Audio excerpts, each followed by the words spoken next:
রাসূল সাল্লাল্লাহু আলাইহি ওয়াসাল্লাম খ্রিস্টানের সাথে বসতে পারে, ইহুদির সাথে বসে সনদ তৈরি করতে পারে, মদিনার সনদ। কিন্তু আমরা মুসলমানের সাথে বসতে পারি, একজন আরেকজনের ছায়া দেখতে পারে না। হিংসা, বিদ্বেষ, জেলাসি, অহংকার, ঠিক কিনা?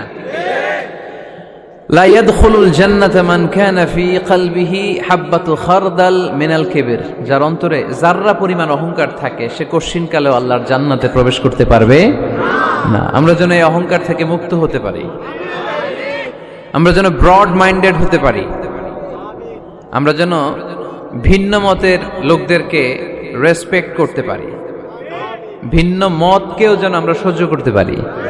আমাদের দেশে এত কাদা ছোড়াছুরি, এত মারামারি কেন জানেন? আমরা ভিন্ন মতকে দমন করতে চাই, ভিন্ন মতকে আমরা স্পেস দিতে চাই না, ফলেই এত ঠেলাঠেলি। এজন্য মতামত বিভিন্ন থাকবে। This is the beauty of Islam, unity in diversity, unity in diversity. ঐক্য হবে, বৈচিত্র্যের মাঝে আমাদেরকে ঐক্য খুঁজতে হবে। এক একজন এক এক চেহারা। এই তুমি কালা হইলা কেন, তুমি খাটো হইলা কেন, তুমি লম্বু কেন, এরকম বললে চলবে? এই মেয়ে তুমি বিএনপি করো কেন, তুমি জামাত ইসলাম করো কেন, সব আমলিগ হয়ে যাও, বলা যাবে?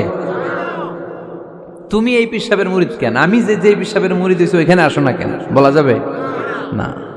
Unity in diversity. রাসূল সাল্লাল্লাহু আলাইহি ওয়াসাল্লাম ইহুদিদেরকে স্পেস দিয়েছেন, খ্রিস্টানদেরকে স্পেস দিয়েছেন। মনে রাখতে হবে, ঐক্য প্রক্রিয়ার নাম হচ্ছে, এটা এমন একটা প্রক্রিয়া যেখানে সবাই একই চিন্তা চেতনা পোষণ করবে এমনটা নয়, বরং এক একজনের এক এক চিন্তা, কিন্তু মৌলিক বিষয়ে সবাই এক। ইউনিটি ইন ডাইভার্সিটি, বৈচিত্র্যের মাঝে আমাদেরকে ঐক্য খুঁজতে হবে। প্রিয় ভাইরা, কথা বুঝতে পেরেছেন? আপনারা কি জানেন যে আমরা ইবাদত করি মসজিদে, খ্রিস্টানরা ইবাদত করে কোথায়? গির্জায়, তাই না? গির্জাকে ইংরেজিতে কি বলে জানেন? চার্চ বলে। তো ইউরোপে এবং আমেরিকাতে যে গির্জাগুলো আছে, এই গির্জাগুলো তারা বিক্রি করতে শুরু করে দিয়েছে। এর কারণ, খ্রিস্টানরা তাদের গির্জাগুলোতে ইবাদত করতে যায় না। আমরা তো নামাজ 3 ওয়াক্ত পড়ি, 2 ওয়াক্ত বা 5 ওয়াক্ত, 7 দিনে তো একবার হাজিরা দিতে যাই, ঠিক কিনা? তো ওদের এমন দশা যে ওদের গির্জাগুলোতে 1 মাসও যায় না, 6 মাসও একবার যায় না। তো এই গির্জা রাইখা লাভ আছে? লাভ নাই। এই গির্জা ওরা বিক্রি করতে শুরু করেছে, আর ওখানকার মুসলিম কমিউনিটির নেতারা এই সুযোগে এই গির্জাগুলো কম দামে কিনে এটারে মসজিদ বানাইতে শুরু করছে।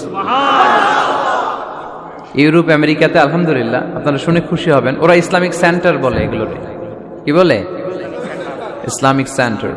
আমাদের এরকম ইসলামিক সেন্টার করা দরকার, যেখানে দার্স হবে, দার্স, রেগুলার দার্স হবে। এই যে তাফসির মাহফিলগুলো বছরে একবার, গত বছর আসছিলাম এখানে, আবার 1 বছর পরে দেখা, কি শিখলেন কি শিখলেন না, কি বুঝলেন কি বুঝলেন না, আর জানা শোনার সুযোগ হয়েছে নাই। কিন্তু সেন্টার যদি হয়, ওখানে শিশু কিশোরদের আলাদা কোরআন শিক্ষার আসর, আমার বোনদের আলাদা শিক্ষার আসর, বয়স্কদের আলাদা কোরআন শিক্ষার আসর, তারপরে সেখানে হেজামা সেন্টার থাকবে, রুকিয়া সেন্টার থাকবে, তালিম, তাদরিস, তারবিয়াত, সব ব্যবস্থাপনা থাকবে। এজন্য সব জায়গায় এরকম সেন্টার থাকার দরকার আছে না নাই? যতদিন আমরা এই ইউনাইটেড থাকব, ততদিন আমাদের দিকে চোখ তুলে তাকাবার খবরদারি কারো থাকবে না। আর ইউনিটি যখন ব্রেক ডাউন করবে, আমরা শততা বিভক্ত, একজন আরেকজনের গালি দিবে, একজন আরেকজনের কাফের বলবে, তখনই সমাজের সব শান্তি সুখ এগুলো বিনষ্ট হতে চলবে। জোরে বলেন ঠিক কিনা? মুসলিম উম্মাহর মধ্যে এখন এই সমস্যা, ইউনিটি নাই। We don't have any central leadership, আমাদের কেন্দ্রীয় নেতৃত্ব নাই। এই যে ফিলিস্তিনে যে মারে আমাদেরকে পাখির মতো গুলি করে, মিয়ানমারের রাখাইন রাজ্য থেকে 10 লক্ষ মুসলমান তাড়ায় দিল টেকনাফে, এখন তারা পাহাড়ি এলাকায় আশ্রয় নিয়েছে। সিরিয়াতে মার খেয়ে গোটা বিশ্বে এরা ছড়িয়ে আছে। এই যে মুসলমানরা গোটা বিশ্বে মার খায়, আমাদের পক্ষে কথা বলার মতো আমাদের কোনো কেন্দ্রীয় লিডার আছে? সেন্ট্রাল লিডারশিপ নাই। আল খিলাফা আল ইসলামিয়া, ইসলামিক ক্যালিফেট, এটা নাই। এই সেন্ট্রাল লিডারশিপ না থাকার কারণে গোটা বিশ্বে আমরা নির্যাতিত, নিষ্পেষিত, আমাদের কোনো মা বাপ নাই। জোরে কোন ঠিক কিনা? এদিকে লাথি মারলে ওইদিকে যাই, ওদিকে লাথি মারলে এদিকে আসি। আমাদের পক্ষ নিয়ে, আমাদের স্বার্থ নিয়ে যে কথা বলবে, জাতিসংঘে হুঙ্কার তুলবে, ওআইসি থেকে ঘোষণা আসবে, ওরকম একটা নেতাও আমাদের নাই। জোরে বলেন ঠিক কিনা? ওমরে ফারুকের মতো যদি একটা নেতা থাকতো, তাহলে গোটা বিশ্বে মুসলমানরা এক আমব্রেলার নিচে, এক ছাতার নিচে চলে আসতো, তাই না? এমন সাহাবী ছিলেন বিষ্ণু ঈসা ইসলাম তার ব্যাপারে বলেছেন, আসাদুহুম ফি আমরিল্লাহি উমর। আল্লাহর জমিনে আল্লাহর দ্বীন বাস্তবায়নের জন্য সবচেয়ে কঠিন সাহাবী ছিল যিনি, তিনি হচ্ছেন উমর। মুনাফিকরা ওমরে ফারুককে দেখে ভয় পেত, খোদ শয়তান ইবলিস ওমরে ফারুককে দেখে ভয় পেত। আলহামদুলিল্লাহ পড়বেন না? বিষ্ণু ঈসা ইসলাম বলতেন, ওমর তুমি যদি এই রাস্তা দিয়ে হাঁটো আর শয়তান তোমারে দেখে, তাহলে শয়তান এই রাস্তা রেখে দিয়ে অন্য রাস্তা দিয়ে হাঁটে। লা নবিয়্যা বা'দি ওয়ালা রাসূলা। আল্লাহ রাসূল বললেন, আমার পরে কোনো নবীও নাই, রাসূলও নাই, তবে আমার পরে কেউ যদি নবী হতো, ওমর নবী হয়ে যেত। এরকম একজন ওমরের আমাদের দরকার। এরকম একজন ওমরের অপেক্ষায় আমরা। একজন হলেই চলবে। কয়জন লাগবে?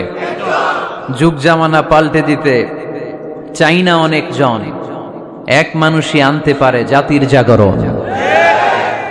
এক মানুষই বিপদকালে বাঁচায় কাফেলায়, ক্ষুদ্র ডিঙ্গি বাঁচায় জাহাজ অসীম দরিয়ায়। কয়জন ওমর দরকার?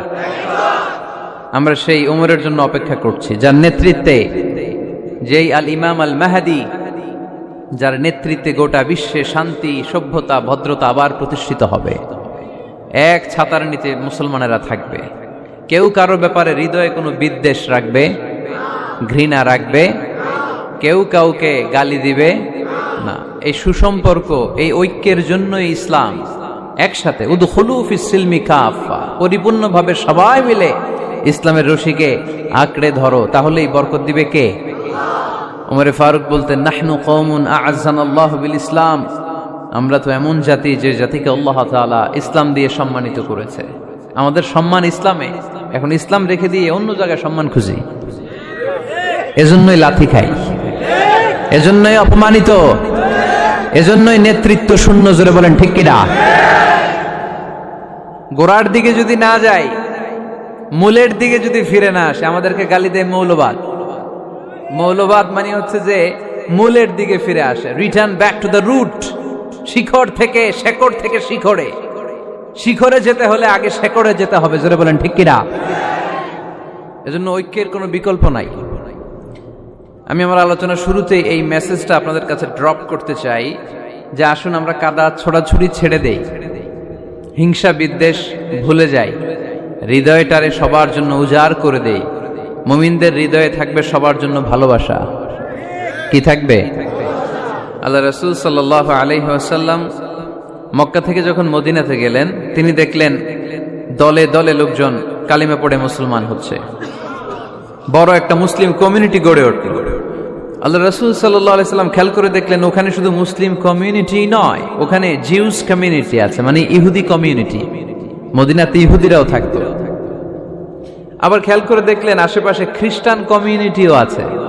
তাহলে মোট কয়টা কমিউনিটি হইল? রাসূল সাল্লাল্লাহু আলাইহি ওয়াসাল্লাম এই তিন দলকে নিয়ে একটা চার্টার করলেন, চার্টার। ইতিহাসে এটা মদিনা চার্টার নামে পরিচিত, মদিনা সনদ। সুবহানাল্লাহ পড়েন। তিন ধর্মের লোক, তিন জাতি একসাথে থাকে, আর আমরা এক বাঙালি এক দেশে থাকতে পারি না। এক দল আরেক দলরে বলে তুমি ভারতপন্থী, ওই দল আরেক দলরে বলে তুমি পাকিস্তানপন্থী। বাংলাদেশপন্থী কেউ হতে চায় না। আমরা কোন পন্থী? জোরে বলতে হবে। দেশের স্বার্থটারে সামনে নিয়ে আসতে হবে। তো সম্মানিত সুধী, রাসূল সাল্লাল্লাহু আলাইহি ওয়াসাল্লাম ইহুদিদের সাথে বসেছেন। মদিনা চার্টারে যদি তিন ধর্মের লোক থাকে, মানে Muslim community, Jews community and the Christian community যদি থাকে, তার মানে এই মদিনা সনদের মধ্যে স্বাক্ষর করেছিল তিন কমিউনিটির নেতারা। ইহুদিরাও ছিল, খ্রিস্টানরাও ছিল। তো আল্লাহ রাসূল সাল্লাল্লাহু আলাইহি ওয়াসাল্লাম ইহুদিদের সাথে বসেছেন, চুক্তি করেছেন 10 বছরের লম্বা সময়ের। খ্রিস্টানদের সাথে চুক্তি করেছেন। আপনারা কি ঐক্যের পক্ষে না বিপক্ষে? আমরা যেন ঐক্যবদ্ধ হতে পারি, আল্লাহ তুমি তৌফিক দান করো। আমরা যেন হিংসা বিদ্বেষ ভুলে যে ইসলামের কল্যাণে কাজ করতে পারি, তুমি তৌফিক দান করো। আরো জোরে পড়ি আমিন। আদম আলাইহিস সালাম বললেন, রুহু কবজ করতে আসছো মানে? আমি বাঁচবো 1000 বছর। কয় বছর?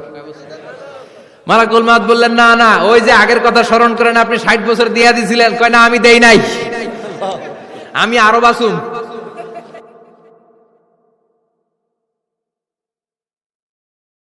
পৃথিবীতে একজন মানুষই শুধু জানতেন যে তিনি পৃথিবীতে কতদিন বাঁচবেন, সেটা হচ্ছে সাইয়েদনা আদম আলাইহিস সালাম। ওনাকে বলে দেওয়া হয়েছিল, উমরুকা আলফু সানা, তুমি পৃথিবীতে বাঁচবে 1000 বছর। কয় বছর? সাইয়েদনা আদমের সামনে অনেকগুলো রুহু রাখা হলো। সাইয়েদনা আদম বললেন, এরা কারা? আল্লাহ বললেন, এরা হচ্ছে নাসালুক, তোমার বংশধর, পৃথিবীতে তোমার পর এরা পৃথিবীতে আসবে। সাইয়েদনা আদম বললেন, আল্লাহ, ওই যে একটা রুহু দেখা যায়, এটার নাম কি? আল্লাহ বললেন, হাদা ইবনুকা দাউদ, এটা তোমার ছেলে দাউদ, সে দুনিয়াতে নবী হয়ে আসবে, তার ছেলে সুলাইমানও নবী হয়ে আসবে। সাইয়েদনা আদম বললেন, মাবুদ, আমার ছেলে দাউদের কত বছর হায়াত আপনি দিয়েছেন? আল্লাহ বললেন, 40 সানা, মাত্র 40 বছর, 4 ইয়ার্স, 40 বছর তোমার ছেলেটা বাঁচবে। ও আল্লাহ, আমি বাঁচবো কয় বছর? তুমি বাঁচবা 1000 বছর। সুবহানাল্লাহ। সাইয়েদনা আদম বললেন, মাবুদ, এত ফুটফুটে সুন্দর আমার ছেলে দাউদ, মাত্র 40 বছর দিলেন কেন? জিদ মিন উমরিহি, বাড়ায়া দেন। কি করেন? সুপারিশ করতেছে পোলার লাইগা। কে? বাবা।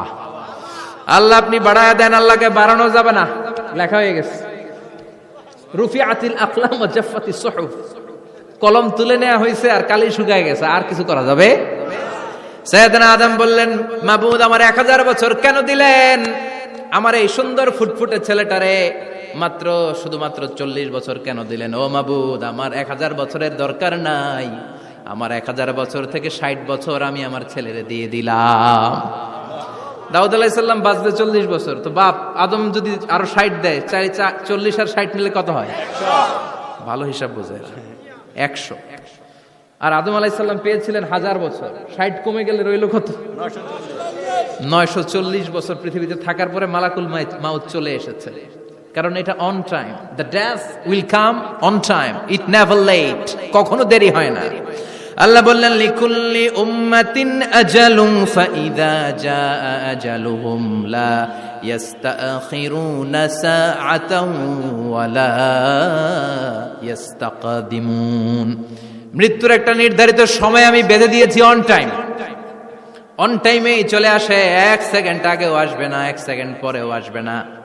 940 বছর বয়সে মালাকুল মাউত এসে হাজির, এসে বলল, জিইতু আন আকবাদা রূহাক, রূহ কবজ করতে আসছি।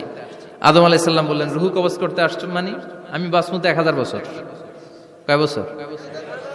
মালাকুল মাউত বললেন, না না, ওই যে আগের কথা স্মরণ করেন, আপনি 60 বছর দিয়া দিছিলেন। কয় না, আমি দেই নাই, আমি আরো বাঁচুম, আরো 60 বছর পাওনা আছি, আমি দেই নাই।